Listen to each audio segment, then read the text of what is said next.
ఆ రౌడీలు చేతులు కోసుకున్నప్పుడు రాలేదు పోలీసులు.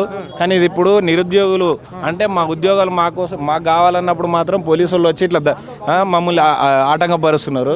చూడండి, ఏఎస్ఐ వచ్చిండు, ఎస్ఐ వచ్చారు, కానిస్టేబుల్ వచ్చారు, లేడీస్ కానిస్టేబుల్ వచ్చారు. మరి లేడీ కానిస్టేబుల్ వాళ్ళకి తెలియదా?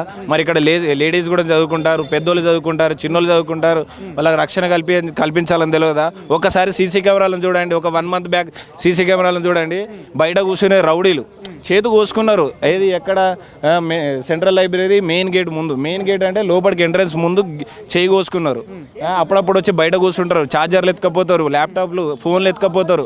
మరి అప్పుడు దర్యాప్తు చేయని వాళ్ళు ఇప్పుడు వచ్చేమో మేము కేవలం జాబుల కోసం అడుగుతుంటే మాత్రం దౌర్జన్యం చేసినట్టు ఏఎస్ఐలు సిఐలు కూడా వచ్చి మమ్మల్ని ఇబ్బంది పెడుతున్నారు. అంటే ఇది కేవలం తెలంగాణ ప్రభుత్వం నిరుద్యోగులకు చేస్తున్న ద్రోహం అనుకోవాలి. ఎందుకంటే చూడండి, మా అవసరాలు పట్టించుకున్న వాళ్ళు పోలీసు వాళ్ళని మాత్రం పంపించి మేము ఉద్యోగాలు అడిగితే మాత్రం మమ్మల్ని ఇబ్బంది పెడుతున్నారు. భోజనం చూడండి, ఒక్కసారి రేవంత్ రెడ్డిని వచ్చి తినమనండి, లేకపోతే ఈ స్టాఫ్ ఉన్నారుగా లైబ్రరీ స్టాఫ్, వాళ్ళనే ఒక రోజు కాదు, మాతో ఒక వారం తినమనండి.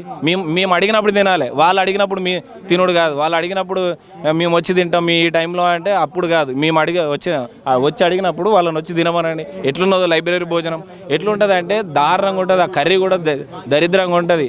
ఏంటంటే నిరుద్యోగులం కాబట్టి ఖర్చులు భరించలేక బయట హాస్టళ్లలో ఫీజులు పెట్టుకోలేక 5 రూపాయల భోజనం చేయాల్సి వస్తుంది. అంటే 5 రూపాయల భోజనం ఇప్పుడు చేసినామంటే మాకు ఇంకో 10 రూపాయలు మిగులుతాయని.